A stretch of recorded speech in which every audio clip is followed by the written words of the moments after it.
you're not your body, you have a body. And if your mind's a collection of thoughts and images that you can use to picture an apple, then the soul is what's looking at the apple when you picture it.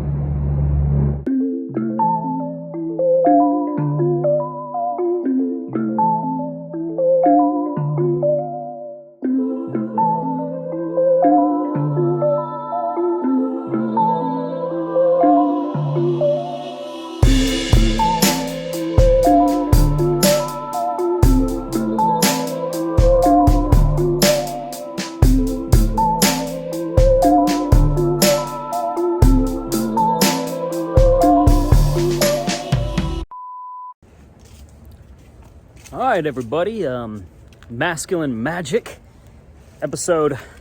I literally don't know until I look through the timeline, but on this brief episode, what I want to do is logically prove the soul's existence. I know, right? Okay, so I don't want to tell you guys where I learned this in the beginning of the episode due to weird societal stigmas against this religious sect, but stay tuned till the end of the episode and I'll tell you the amazing resource that I found for something so common sense at a certain point, just so logical. Come on, Lex. All right, so everybody on this wave tends to know the big three: body, mind, soul. It's not even hard. It's not even difficult. So we're going to go through those one by one. Let's talk about the body, okay? We're basically in fancy monkey suit flesh puppets. Fair enough. But no one really thinks they are their body. All right? And how we kind of get there, again, step by step, is let's take someone that broke their ankle. Do you ever hear anybody in the ER, I'm broken. No, they broke their body as if the body is a possession. And I do love how the Master Sadhguru put it, you can't be anything that you acquired. And we essentially did, as he so eloquently puts, acquired this body through basically things that pop out of the damn trees. Somewhere back there, fruit and shit, right? Or Hot Pockets, whatever you eat, it all essentially came from the earth. So if you can't be anything that you acquire, and, oh, good girl. Sorry if the leave noise is a little too much. If you can't be anything that you acquire, and we don't really speak it in common English phraseology or whatever the fancy word is here, you're not your body, you have a body.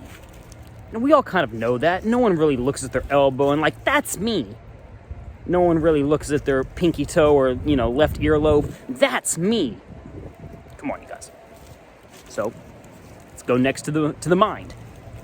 Now, we all know that the mind is a collection of thoughts, emotions, memories, future anxieties, whatever, okay?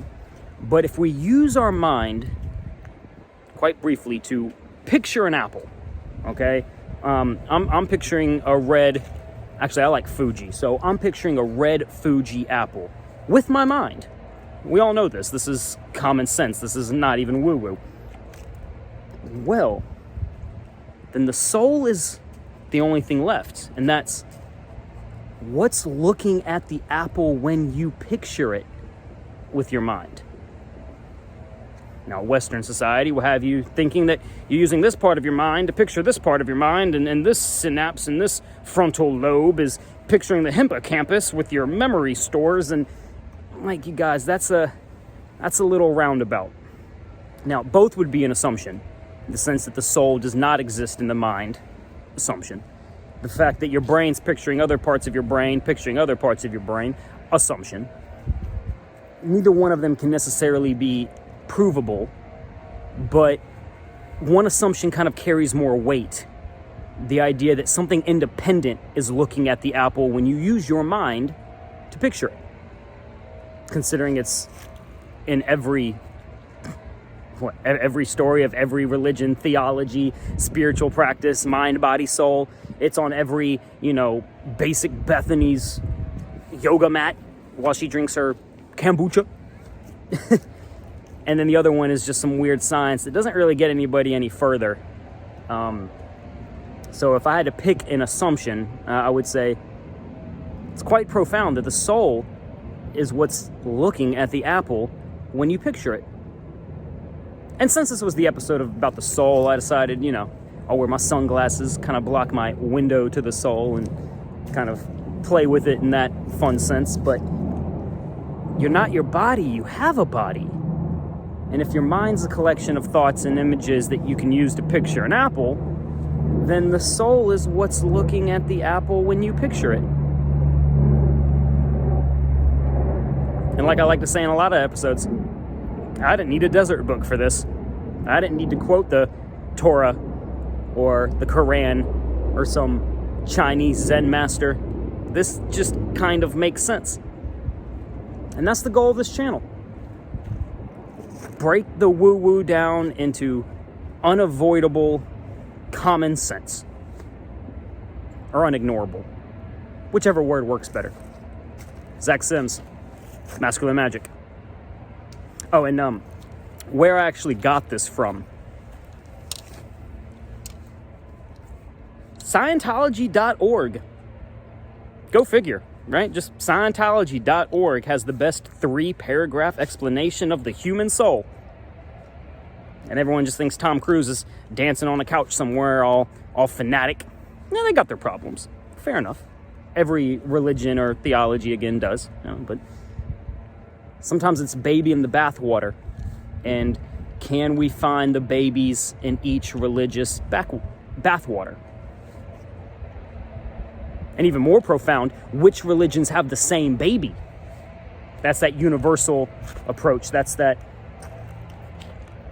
if everybody's saying it for 10,000 years and 100,000 cultures over 40 continents, it's probably true. And to think differently is kind of a weird sense of arrogance, y'all. Zack Symes. Just having fun in the park. All right, come on, Lex. Daddy's done. Let's go.